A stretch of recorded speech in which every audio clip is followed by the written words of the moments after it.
본국회 성도 여러분 안녕하십니까? 네, 안녕하세요. 네, 오늘 안식일학교 순서 저희 안교 임원들이 맡았는데요. 앞에 그 특창과 또 기도 그리고 앞에서 저희가 인사를 드렸는데 안내까지 저희 안교 임원들이 오늘 좀 준비를 해 보았습니다. 먼저 오늘 순서를 시작하기 전에 오늘 1월 1일이지 않습니까? 네, 새해 첫날인데요. 새해 인사부터 먼저 하고 시작하겠습니다. 네, 본국회 성도 여러분 새해 복 많이 받으십시오.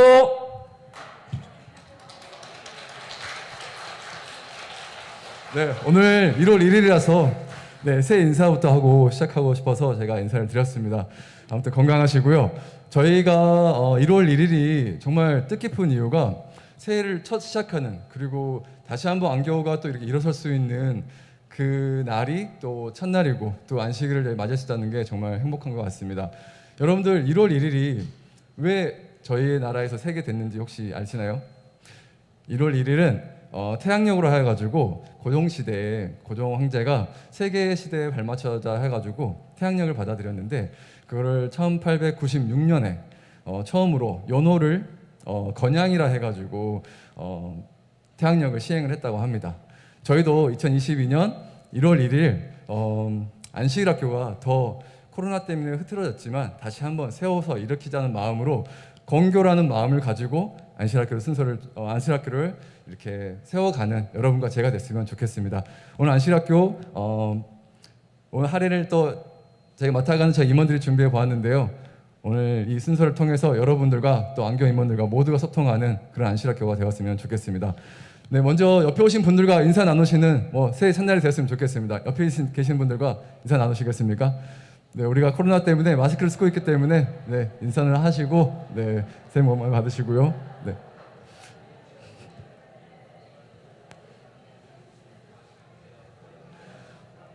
네, 정말 오랜만에 이런 모습을 좀 보는 것 같습니다. 이제 조금씩 코로나가 잦아들고 있는 것 같아서요.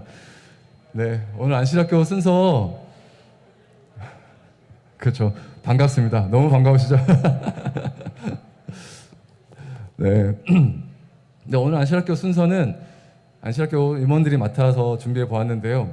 먼저 우리 장세복 부교장님이 나오셔서 저희 1년 한 해 동안 어떻게 안교를 또 운영해 갈 건지에 대해서 먼저 발표해 주시고 뒤에 또 안교장의 인사를 하도록 하겠습니다. 네, 먼저 장세복 목사님 나오셔서 네, 이야기 주시겠습니다.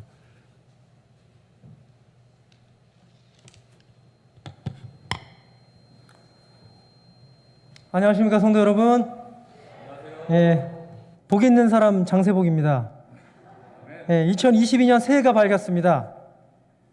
새해 첫날 첫 번째 안식일에 저희 본북교회 안식일학교 신규 임원들이 순서를 맡게 되었습니다. 제가 2016년도에 우리 김정중 장로님이 안식일학교장 하실 때 부교장을 했는데 5년 만에 다시 돌아왔습니다. 예, 새해는 더 열심히 하나님의 사역에 동참하고 하나님과 동행하는 삶을 살도록 하겠습니다. PPT 보시면 저희 안식일학교 임원 소개를 먼저 해드리도록 하겠습니다. 예, 총괄 책임 이재필 장로님, 안식일학교장 안종호 집사님, 또 부교장 이현진 집사님, 황천원 집사님, 부혜진 집사님, 예, 그다음 제가 있습니다. 다음 또 부교장이 협력자가 많은데요. 우리 부성환 집사님, 김나영 집사님, 박은현 집사님, 서기 그리고 이송 집사님이 서기십니다. 다음은 이제 경배 찬양팀입니다. 자, 김달생 집사님, 영경 집사님, 성현아 집사님, 우리 김윤진 전도사님 되십니다. 예, 다음은 우리 안식일학교 네, 잠시만요.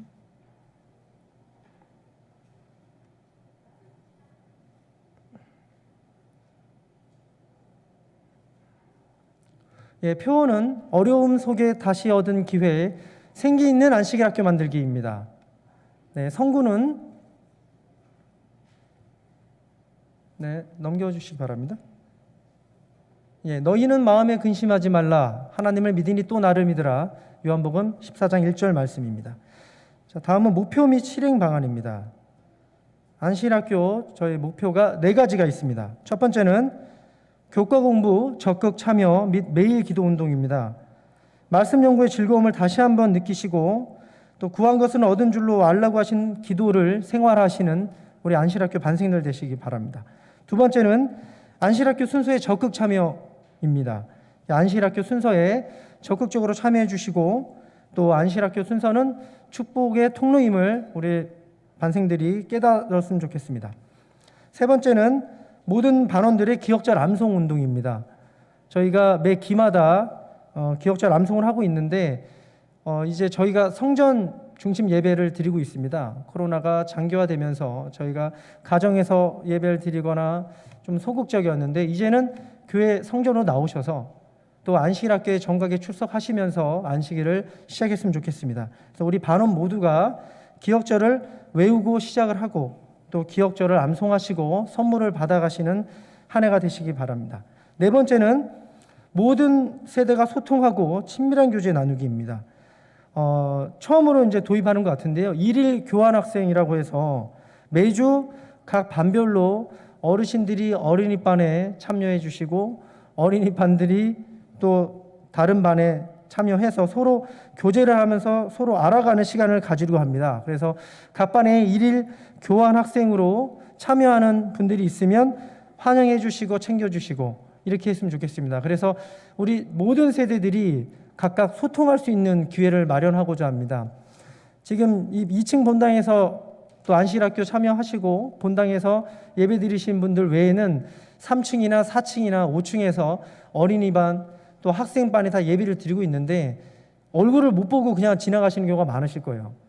저도 아이를 낳고 3층에 있었는데 한 3년 동안 제가 교회를 안 나온 줄 아시더라고요. 다른 분이 왜 이렇게 오랜만이냐 그래서 매주 나왔는데 안식일에. 그래서 그런 거를 좀 소통하기 위해서 저희가 일일 교환 학생 제도를 만들었습니다. 네, 다음 페이지 해주세요. 자, 여호수아가 모세가 이후에 이제 사업을 하게 될 때 자기 앞에 놓인 사업을 바라보았을 때 크게 근심하고 망설이게 되었으나 하나님의 보증을 듣고 그의 공포심은 사라졌습니다. 내가 모세와 함께 있었던 것 같이 너와 함께 있을 것이라는 하나님의 약속을 믿고 강하고 담대하게 나아가는 우리 안식일학교 임원들이 되겠습니다. 우리 성도님들의 많은 관심과 사랑 부탁드립니다. 감사합니다.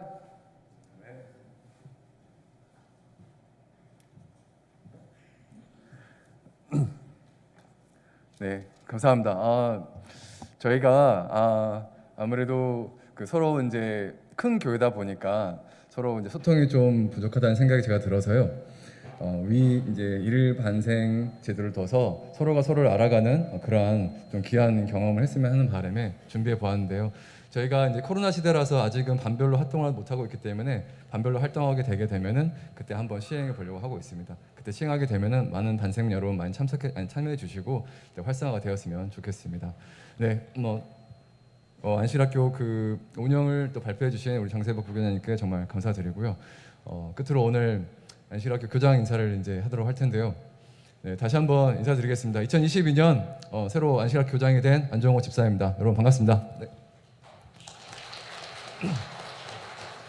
네, 제가 여기 마이크가 있는데 왜 마이크를 들고 하시는지 아마 궁금해하시는 분들 계실 텐데요.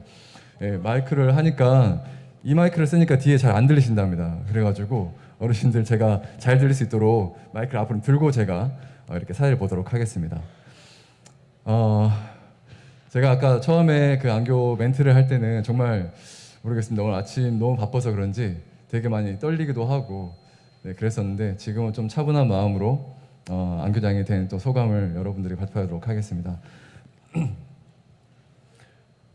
처음에 제가 안교를 이제 시작했는데요.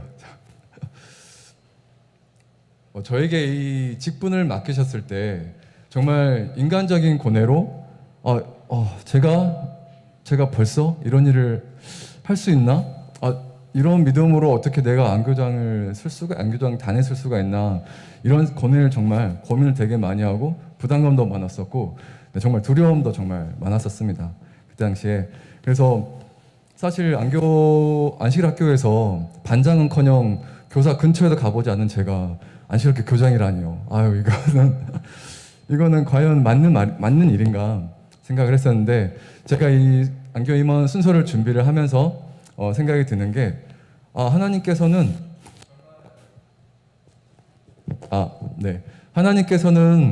정말 절묘한 타이밍에 정말 늦지도 않고 그렇다고 빠르지도 않게 저를 준비시키시고 저를 세우신 게 아니란가 하는 생각이 들었습니다.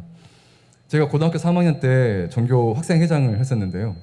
그때 저를 학생회장을 시켜주시고 그리고 미국에서 한국을 돌아왔을 때는 제 과외 교사로 일할 수 있게 저를 또 과외 교사를 시켜주셨거든요. 지금 생각해 보니까 이 단에 쓸 수 있도록 저를 조금씩 성장시키시고 준비시켰던 게 아닌가 싶습니다. 또한 그 준비뿐만 아니라 그 절묘한 타이밍에 정말 많은 분들을 저에게 보내주시고 특별히 또 목회부에서 많이 도와주시고 이전 교장님들 많이 도와주셨고요. 또 여러 장로님들과 집사님들 그리고 우리 같이 또 한 해를 이끌어갈 우리 부교장님들과 서기님들까지 정말 많은 분들을 저 혼자가 이끌어가는 것이 아닌 정말 많은 분들이 같이 이끌어갈 수 있게 저에게 힘을 주시고 하나님께 도와줬다는 생각이 들었습니다. 정말 그 은혜에 너무나 감사드리고요. 정말 그 많은 분들 중에서 저에게 많은 도움을 주시고 또 조언을 해주신 분이 계시는데 특별히 저희 어머니랑 통화한 내용을 한번 전달해 볼까 합니다. 어머니가 자기 자식을 가장 잘 알 거라고 생각을 합니다. 정말 많이 걱정이 되시고 하시겠지만 어머니께서 저한테 이런 말씀 하시더라고요. 하나님께서 정말 우리 정호를 정말 많이 사랑하시고 곁에 두려고 하시나 보다라는 말씀을 하셨습니다. 네, 맞습니다. 하나님께서 저를 많이 아끼시고 사랑하시기에 안집사 이리 와봐. 이리 와서 나랑 같이 일하자. 나를 좀 도와줘. 그렇게 말씀하신 게 아닌가 싶습니다. 저는 그렇게 생각이 들고요.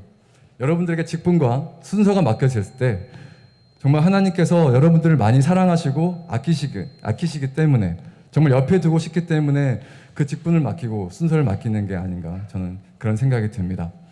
네, 올해 2022년 정말 저 혼자가 아니라 또 안교 임원들과 그리고 우리 같이 참석하시고 참여해 주시는 우리 반생 모든 여러분들이 정말 이 안식일 학교를 꾸며가서 정말 모두에게 은혜가 되고 또 하나님께 또 영광이 되는 그런 안식일 학교를 만들어 갔으면 좋겠습니다. 네, 끝으로 제 이름풀이를 해드리고 이 안교장 인사를 마치려고 하는데요. 제 이름이 안정호인데요. 저희 할아버지께서 장명소에 가셔가지고 제가 어렸을 때 지어주신 이름입니다. 한자가요. 편안할 안자에 종려나무 종자 그리고 넓고 큰 호수 호자입니다. 제가 교회를 믿으면서 종려나무는 하나님을 찬양할 때 쓰는 그런 나뭇가지 그리고 나뭇잎이라는 거는 알고는 있었는데 도대체 넓고 큰 호수는 뭘까? 항상 나는 하나님을 위해서 일하는 사람이긴 한데 넓고 큰 호수가 무엇일까를 생각을 해봤었는데 이번에 안교장 인사를 준비를 하면서 생각이 들었던 거는 본복교회라는 넓고 큰 호수에 우리 성도님들이 들고 흔들 수 있는 하나님을 찬양할 수 있고 예배할 수 있고 영광 들을 수 있는 그러한 종려나무가 되라고 하나님이 저를 그때부터 신앙적이지 않지만은 그때부터 이미 하나님께서 간섭하시고 역사하시고 저를 이 단에 세우신 게 아닌가 싶습니다. 정말 많이 부족하고 정말 많이 믿음도 부족하고 부족한 게 정말 많습니다. 하지만 여기에 세우신 이유는 우리 앞에 계신 반생 여러분 모두가 저를 도와주시고 함께 안식일학교 이끌어 가실 것을 알기 때문에 하나님께서 저는 세우셨다고 생각이 듭니다. 2022년 새로 한 해가 시작이 되었습니다. 또 그리고 이 안식일이 1월 1일 날 시작이 되었는데요. 이 큰 의미로 우리 한번 이 안식일 학교를 잘 세워가는 여러분들과 제가 되는 그런 한 해가 됐으면 좋겠습니다. 여러분들 많이 도와주실 겁니까? 네, 감사합니다. 이상이었습니다. 감사합니다.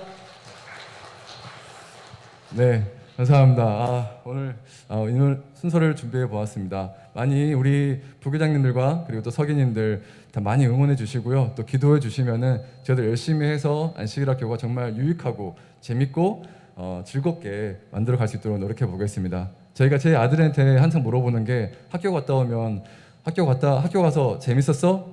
물어보면 항상 재밌었답니다. 너무 재밌었답니다. 저는 그 말 듣는 게 너무 기분이 좋습니다. 우리 반생 여러분들도 안실학교 끝나고 집에 가셨을 때 오늘 안실학교 어땠나 내 생각이 들었을 때 너무 즐거웠다, 재밌었다는 생각이 굉장히 은혜스러웠다는 생각이 들면은 저는 정말로 큰 기쁨이 될 것 같습니다.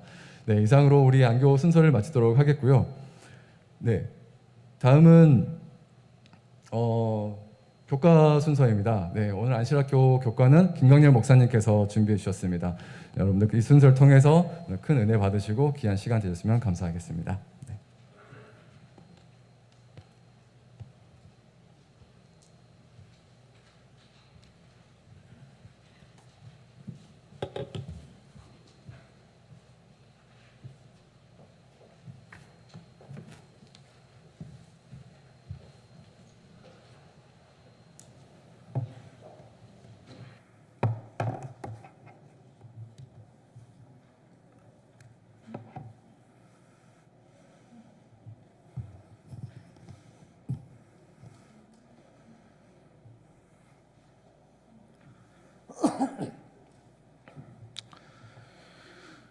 네, 성도님들 새해 복 많이 받으세요.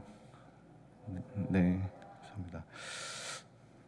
2022년 새해가 되었습니다. 우리 성도님들은 새해를 시작하면서 새로운 계획을 세우셨나요? 안 세우셨나요?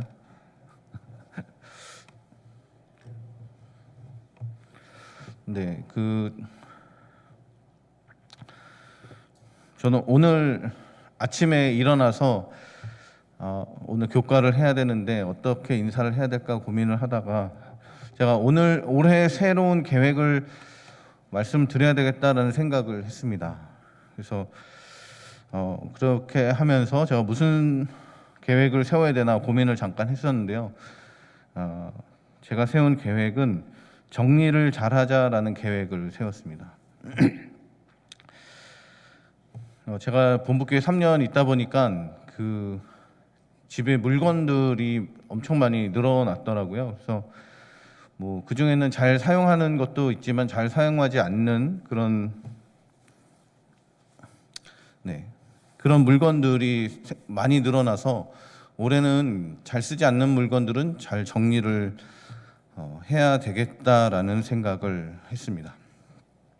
그리고 제가 본부교회 오기 전부터 꼭 정리해야 되겠다라고 생각했던 살들이 오히려 더 많아졌는데요.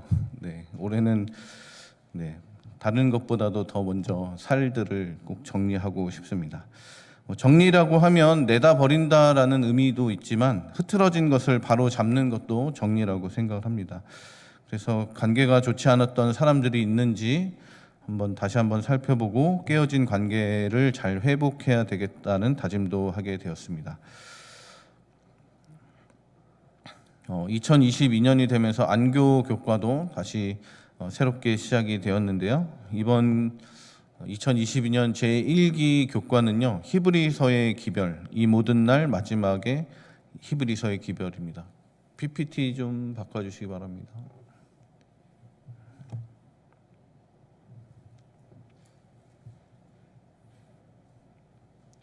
네, 감사합니다. 네, 히브리서를 공부하게 되었는데요.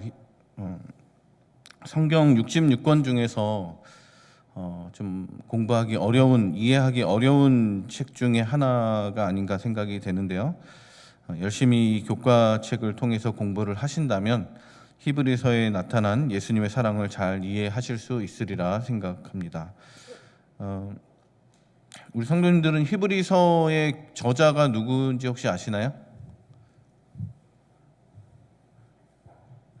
네, 아시는 분 계시나요? 네, 감사합니다. 네, 저희 교회 성도님들은 사도 바울이라고 잘 알고 있으리라고 생각이 됩니다. 이 히브리서 저자에 대해서는 성경학자들 사이에서도 의견이 분분한데요. 우리 제7일 안식일 예수재림교회에서는 사도 바울이 이 히브리서의 저자라는 의견을 지지하고 있습니다. 사도 바울이 이 히브리서의 저자라는 것을 의심하는 사람들의 그 이유는 사도 바울이 기록한 여러 다른 성경들과는 다른 점이 있기 때문이라고 합니다. 그래서 문체도 다르고 내용을 전개하는 방법도 다르고 특히 구약 성경을 인용하는 방법이 다른 그 사도 바울이 기록한 책과는 다르기 때문에 사도 바울을 히브리서의 저자로 인정하지 않고 있다고 합니다. 네, 하지만 특정 교회에 보내는 편지서들은 그 교회의 성도들에 맞는 그런 문장들로 이루어져 있기도 하고 또 어쩌면 편지서이다 보니까 급하게 작성된 편지서이다 보니 다듬어지지 않은 그런 문장들도 있을 수 있겠는데요. 히브리서의 사상이 사도 바울의 사상임을 여러 성경학자들이 인정하면서 사도 바울이 이 히브리서의 저자라는 의견이 뒷받침되고 있습니다. 우리 교회 성경 주석을 보시면요, 히브리서는 하나님께서 구약 시대에 당신의 택한 백성에게 구속의 경륜을 제시해 주신 방법으로서의 상징들과 십자가 이후로 그리스도께서 죄인들을 위하여 하시는 봉사의 실제를 비교하고 대조하는 내용으로 이루어져 있다. 모형적 제도 아래서 고대 이스라엘이 겪은 체험들은 그리스도인들에게 교훈과 경고로서 제시되어 있다. 모형적 제도와 그 제도 아래서 겪은 이스라엘의 체험들을 통하여 바울은 하늘에서의 그리스도의 봉사에 대한 더욱 완전한 이해와 인식을 주고자 노력하고 있다라고 기록하고 있습니다. 히브리서에는 다른 성경들과는 다른 좀 더 새로운 방법으로 예수님을 묘사하고 있습니다. 예수님의 하나님의 우편에 자정하고 계신 온 우주의 통치자로 예수님을 묘사하고 있고요. 그리고 인간의 죄를 속죄하기 위한 대제사장이 되시면서 또 동시에 직접 희생 제물이 되신 분으로 또한 하나님과 백성들 사이에 있을 새 언약의 중보자로 묘사하고 있습니다. 그래서 이번 한 기 동안 우리는 우리를 향한 하나님의 사랑의 넓이와 길이와 높이와 깊이를 나타내 보여주는 예수님의 모습을 공부하게 될 것입니다. 예수님의 우리를 향한 사랑을 깊이 깨닫게 되는 이번 한 기가 되면 좋겠습니다. 네, 오늘 공부할 내용은요, 제 1기 중에 제 첫째 안식일입니다. 제목은 히브리인들 그리고 우리에게 보낸 편지라는 제목인데요. 기억절을 먼저 읽겠습니다.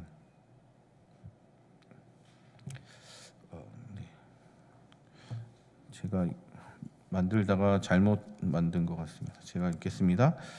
지금 우리가 하는 말의 요점은 이러한 대제사장이 우리에게 있다는 것이라. 그는 하늘에서 지극히 크신 이의 보좌 우편에 앉으셨느니라고 기억절 내용입니다. 성경을 읽다 보면 예수님이나 또 여러 사도들이 설교를 했다는 내용이 여러 차례 등장을 하지만 어떤 내용으로 어떻게 설교를 하셨는지는 우리가 잘 알 수는 없습니다. 그런데 하나님께서 우리를 위해서 성경의 완전한 설교 한 편을 남겨주셨는데 그것이 바로 사도 바울이 히브리인들에게 보내는 편지, 바로 히브리서라고 말하고 있습니다. 혹시 성도님들은 힘들고 어려운 상황에 처했을 때 누군가로부터 위로가 되는 편지를 받아보신 적이 있으십니까? 아니면 힘든 상황에서 어떤 목사님의 설교 말씀을 통해서 은혜를 받고 위로가 되신 적이 있으십니까? 제가 설교를 한 후에 간혹 어떤 성도님들이 찾아오셔서 저에게 어떤 이러한 어려움이 있었는데 오늘 설교 말씀이 제게 꼭 필요한 말씀이었다고 감사하다고 하실 때가 있습니다. 네, 이러한 피드백은 저에게 큰 힘이 되고 또 설교자로서의 보람을 느끼게 된 것 같습니다. 이번 히브리서는 히브리인들 그리고 우리들에게 보내는 하나님의 편지자 설교라고 할 수 있습니다. 그래서 이 히브리서를 통해서 하나님께서 주시는 은혜를 받게 되시기를 바랍니다. 사도 바울은 이 감동적인 설교를 통해서 히브리인들과 또 우리들에게 하늘 성소에서 봉사하고 계신 예수님을 바라보며 그분을 향한 믿음을 끝까지 견디라고 호소하고 있습니다. 첫째 날 소지를 보겠습니다. 영광스러운 시작입니다. 히브리서의 설교를 제대로 이해하고 그 기별을 우리 자신에게 적용하기 위해서는 이 히브리서가 기록된 그 당시 역사와 상황을 우리가 잘 먼저 이해할 필요가 있습니다. 히브리서 2장 3절과 4절에 있는 말씀을 제가 읽겠습니다.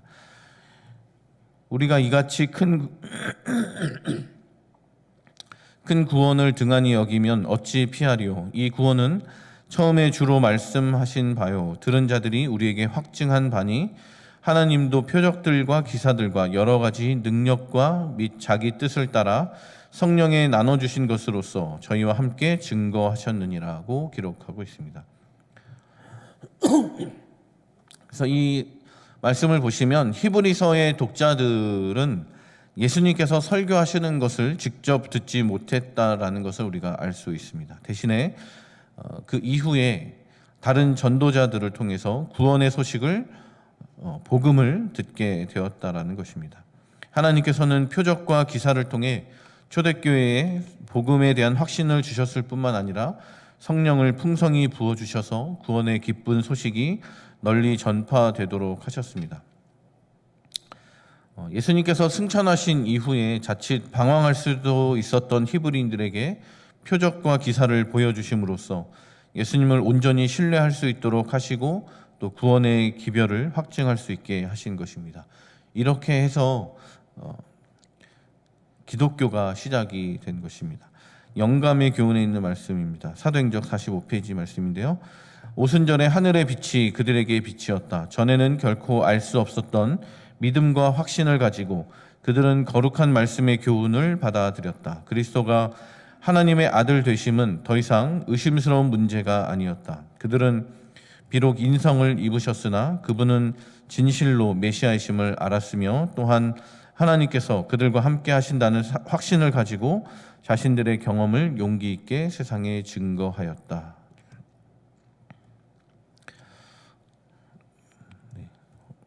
둘째 날 소지 보겠습니다. 고난입니다. 유대인들 중에 예수 그리스도에 대한 믿음을 고백하고 초대교회에 입교한 사람들이 많이 있었습니다.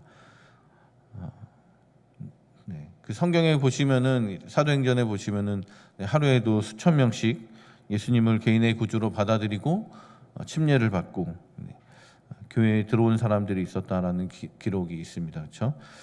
하지만 여전히 예수 그리스도를 인정하지 않은 그리스도인들도 많이 있었습니다. 그래서 예수님을 받아들이고 초대교회에 입교한 사람들과 예수님을 인정하지 않는 사람들 사이에서는 많은 갈등이 있었다라고 이야기를 하고 있습니다. 히브리서 10장을 찾아 읽지는 않겠습니다만 히브리서 10장과 또 사도행전 16장, 17장을 보시면 예수 그리스도를 개인의 구주로 받아들인 이들이 예수님을 받아들이지 않은 이들로부터 육체적으로 고통을 많이 받았음을 알 수 있습니다. 감옥에 갇히기도 하고 그곳에서 매질을 당하기도 했을 것입니다. 과거 애굽의 노예로 지낼 때보다 더 큰 고통을 당했을지도 모릅니다.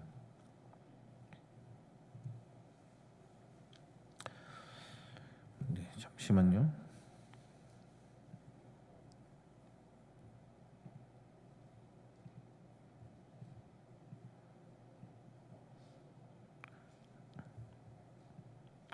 네, 죄송합니다.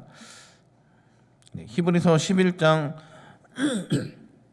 24절부터 26절 말씀입니다.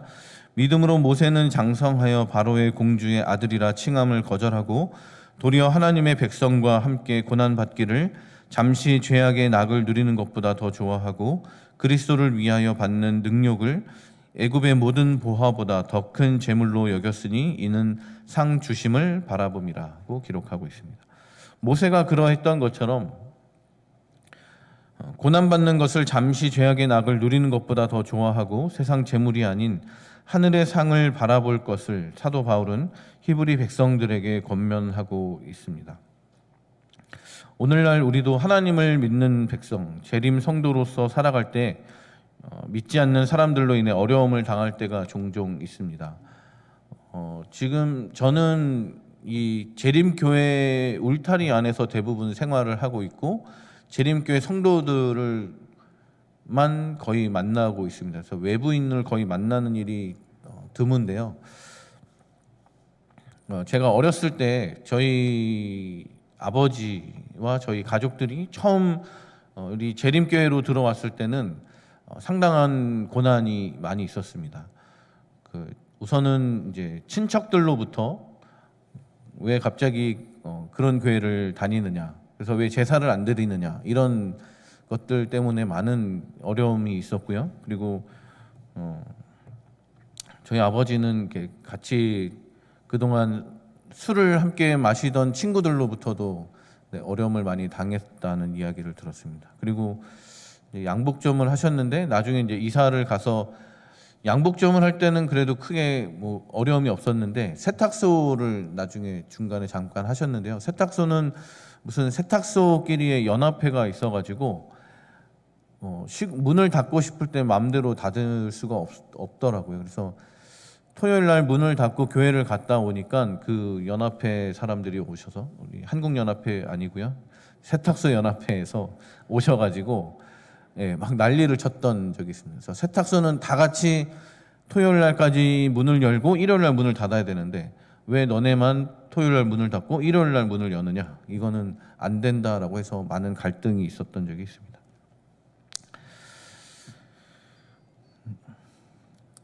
또 그 삼육학교를 다닐 때는 침례도 받고 교인으로서의 삶을 살았지만 졸업한 이후에는 재림 성도로 살아가기에는 여러 가지 어려움이 있어서 고난 받기를 두려워하며 재림 성도의 삶을 포기하고 살아가는 많은 사람들이 있습니다. 너무나도 안타까운 현실이라고 생각이 되는데요.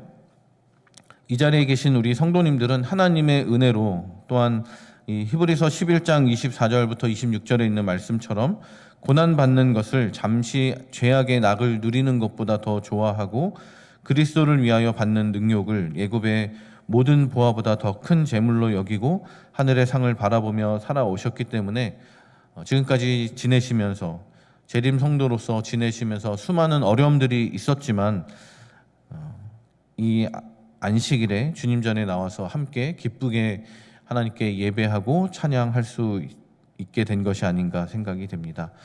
이것은 너무나도 감사한 일이 아닐 수 없습니다.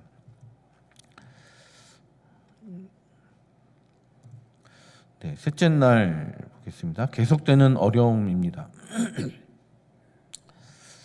네, 고난을 하나님을 믿지 않는 사람들로부터 많은 고난들이 있었지만 그 고난이 계속됨으로 인해서, 계속되는 어려움으로 인해서 히브리인들, 하나님을 믿는 그 초대교회 성도들이 많은 어려움이 있었다는 것을 보게 됩니다. 히브리서 독자들은 계속해서 이어지는 반대와 박해 가운데서도 자신들의 믿음을 지키며 그리스도께 끝까지 헌신하는 일에 성공했습니다. 수많은 선한 싸움을 싸웠고 승리했지만 하지만 많이 지쳐 있었습니다. 갈멜산에서 850대 1로 싸워서 승리했던 엘리야도 지치고 도망치고 싶을 때가 있었습니다. 아니, 실제로 광야로 도망을 가게 되었습니다. 이러한 모습은 오늘날 우리들의 모습과도 많이 흡사합니다. 우리 성도님들도 예수님의 재림을 기다리면서 선한 싸움을 싸워오고 계시는데 혹 많이 지쳐있는 분들도 계시리라 생각이 됩니다. 마지막 때를 살아가는 재림 성도로서 눈앞의 현실을 뛰어넘어서 하나님의 확실한 약속을 바라볼 수 있는 믿음을 소유하기 위해서 날마다 하나님의 음성에 귀 기울이며 살아가는 저 우리 성도님들 되시길 바랍니다. 여기 영감의 교훈의 글에 보면요, 낙심한 자들을 위한 확실한 치료제가 있는데 그것은 바로 신앙과 기도와 사업이라고 말씀하고 있습니다. 신앙과 활동은 자신감과 만족을 줄 것이며 그것들은 날마다 증가하게 될 것이다. 그대는 불안한 예감이나 심한 절망적인 감정에 빠지고 싶은 시험을 당해본 일이 있는가? 가장 암담한 날, 형세가 가장 험악한 것처럼 보일 때에도 무서워하지 말고 하나님을 믿으라. 그분의 무한하신 사랑과 동정심은 결코 지치지 아니한다라고 말씀하고 있습니다. 때로 우리가 하나님을 믿으면서 또 여러 가지 고난과 어려움들을 당하면서 힘겹게 신앙생활을 해오지만 그래서 때로는 지칠 때도 있지만 하나님께서는 우리를 향한 사랑과 동정심이 절대로 지치는 법이 없다는 것을 우리에게 분명히 말씀해 주고 있습니다. 넷째 날 소지 보시면 함께 노력함입니다.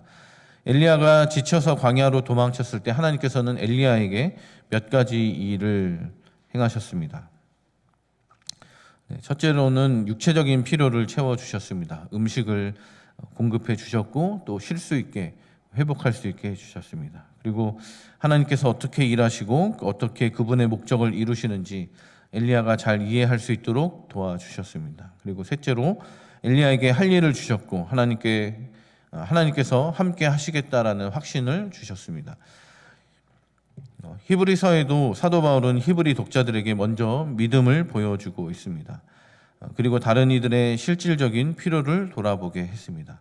하나님께서 엘리야를 회복시키셨을 때처럼 사도 바울을 통해서 계속되는 고난과 어려움으로 인해서 지쳐있는 초대교회 성도들을 회복시키기 위하여 사랑으로 권면하고 용기를 주고 있는 것입니다.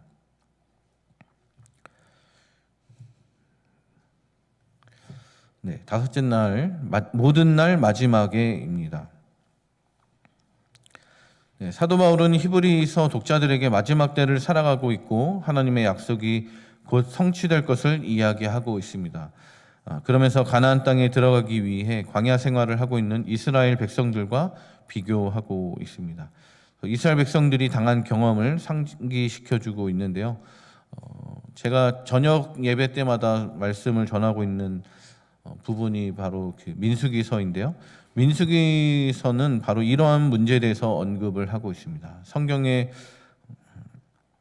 기록에 의하면요, 약속의 땅에 들어가기 직전 이스라엘 백성들은 두 번이나 결정적인 실패를 경험하게 되는데요. 첫 번째 실패가 민수기 13장, 14장에 기록되어 있는데요. 몇몇 지도자들이 모든 이들에게 그 의심의 정신을 퍼뜨림으로 인해서 이스라엘 백성들의 믿음이 좌절되게 한 것에 대해서 이야기하고 있습니다. 그래서 가나안 땅을 바로 눈앞에 두고서도 들어가지 못하고 다시 광야 생활을 이어나가는 그런 일들이 일어나게 됩니다. 그리고 두 번째는 거짓 우상 숭배에 빠진 사건입니다. 민수기 24장, 25장에 나오는데요. 발람은 이스라엘 백성들에게 저주를 가지고 올 수 없었지만 사단은 성적인 유혹을 통해서 이스라엘을 거짓 우상 숭배에 빠뜨리게 함으로써 죄를 짓게 하고 그래서 하나님의 진노를 경험하게끔 했던 적이 있습니다. 사도 바울은 히브리서 독자들에게 이 두 가지 위험들에 대해서 경고하고 있습니다. 첫째로 사도 바울은 그들이 했던 믿음의 고백을 끝까지 붙들고 그래서 언제나 예수님을 바라보라고 권면하고 있습니다.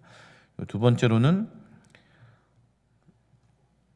그들에게 부도덕과 탐심을 멀리하라고 권면하고 있습니다. 그리고 마지막으로 사도 바울은 그들의 지도자들에게 순종하라고 권면하고 있습니다. 네, 영감의 교훈 말씀을 제가 읽겠습니다. 마지막 때의 위험들이 우리에게 접근해 있다. 그리고 우리의 사업을 통하여 우리는 사람들이 처해 있는 위험에 대하여 경고해야 한다. 예언을 통해 나타난 바 엄숙한 광경들을 다루지 않고 지나치지 말 것이다. 우리 백성들이 반만이라도 깨어 있으면 그들이 계시록에서 묘사된 사건들의 임박성을 깨달을 수 있으면 우리 교회 안에서는 개혁이 일어날 것이며 더 많은 이들이 이 기별을 믿게 될 것이다. 라고 교회 증언 6권에서는 말씀하고 있습니다. 네, 우리는 정말 마지막 때를 살아가고 있습니다. 우리만 말하고 있는 것이 아니라 하나님을 믿지 않는 사람들도 마지막 때가 다 되었다라고 이야기를 합니다. 네, 하나님의 자녀라고 말하는 우리가 이 교회 증언에 기록된 말씀처럼 우리가 반만이라도 깨어 있으면 계시록에 묘사된 사건들의 임박성을 깨달을 수 있다면 우리 교회 안에서는 개혁이 일어날 것이다라고 말씀하고 있습니다. 이 말은 다시 말하면 수많은 믿지 않는 이들이 마지막에 하나님의 복음을 받아들이고 하나님의 백성이 될 것이라는 말씀입니다. 우리는 이 마지막 시대에 하나님의 복음을 전하는 사명을 가지고 있습니다.